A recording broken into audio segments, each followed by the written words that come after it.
Last year, for those of you who are here, I shared the story, the preparation and first days for a story about a bicycle trip my friends and I planned to go out to the Canadian Rockies. I shared with you the first 2 days of that trip, the preparation, the pain, the trip from St. Paul to near Duluth, Cloquet, Minnesota, which was no trite matter in itself, even in the perspective of a trip out to the Canadian Rockies. So today I'm going to pick up where we left off in Cloquet.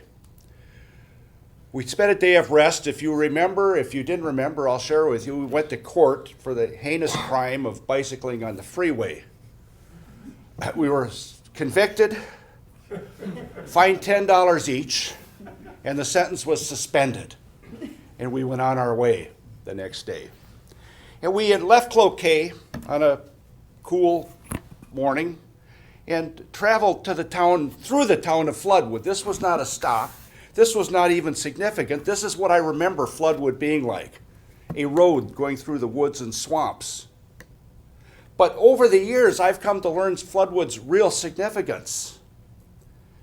It's the hometown, the birthplace of a former Rochester mayor and a former president of Toastmasters International, the Honorable Alex P. Smekta. Some of you have been around a while remember Alex. He was a member of my first Toastmasters club. Very enthusiastic booster thereby. But that's Floodwood. And that was just, I don't even know that we stopped in Floodwood. And continued our trip up to Hibbing. That was our planned first day.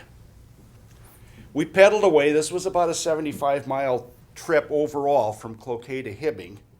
And when we got near Hibbing, we felt it was time for a break. And we found a bar, a nice cinder block bar in the south side of Hibbing. We came into the parking lot, and it looked something like this back in 1971. Hard-working people, short hair, didn't care much for hippies. Now, we weren't hippies, but we did not have short hair either. And we were riding bicycles. We went into the bar, the cinder block bar.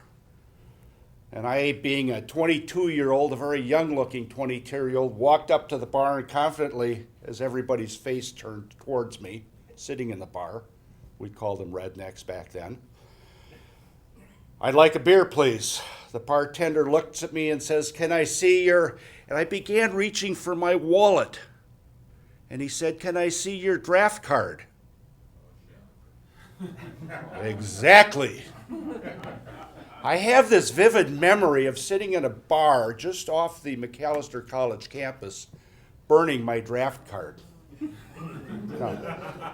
Now wait, that's a vivid memory. Reality is that in 1969 I had lost my wallet, draft card in it, never sought to replace it. But the draft card burning is far more interesting.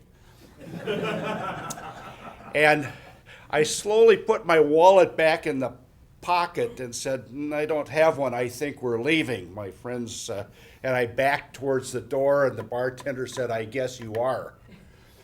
We went out to the parking lot, grabbed our bikes, and if you know the Leonard Skinner song, "Give Me 3 Steps," give me 3 steps, mister, and you won't see me no more.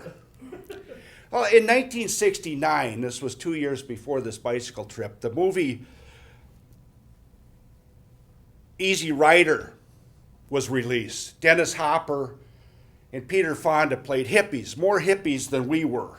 And they were riding motorcycles which were more high-powered than what we were riding.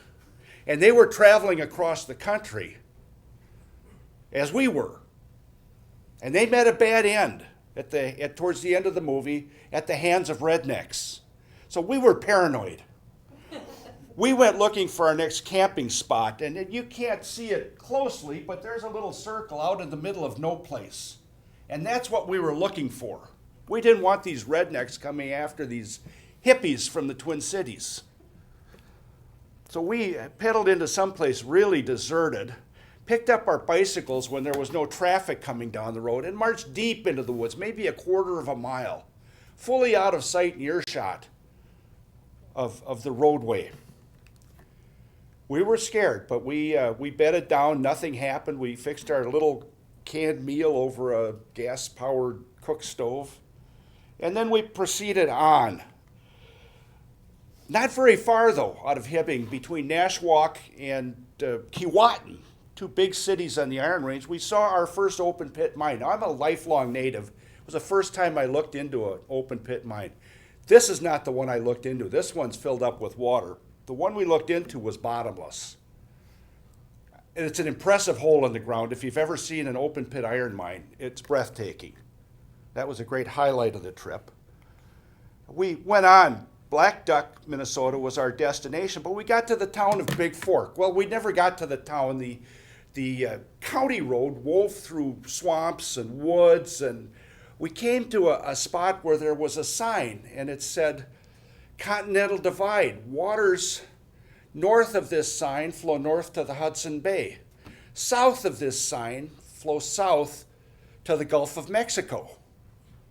And I'm an empirical sort of guy. And I thought, I think we need an experiment here. So, standing in the roadway, no traffic coming, nobody around, I urinated in the middle of the road. And my God, if that puddle as it formed didn't, part of it flowed north to the Hudson Bay, and part of it flowed south to the Gulf of Mexico. And that's true. That's why it's such a memorable story.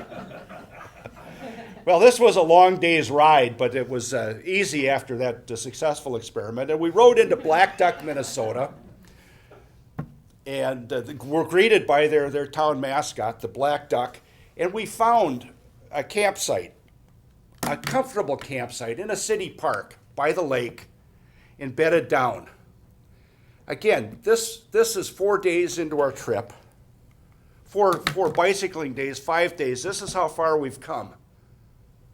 Light adventures over 4 days and 5 days, but more adventures to come. Fellow Toastmasters, it's been a pleasure for me to share this trip with you, and I hope to share it more in the future. Mr. Toastmaster.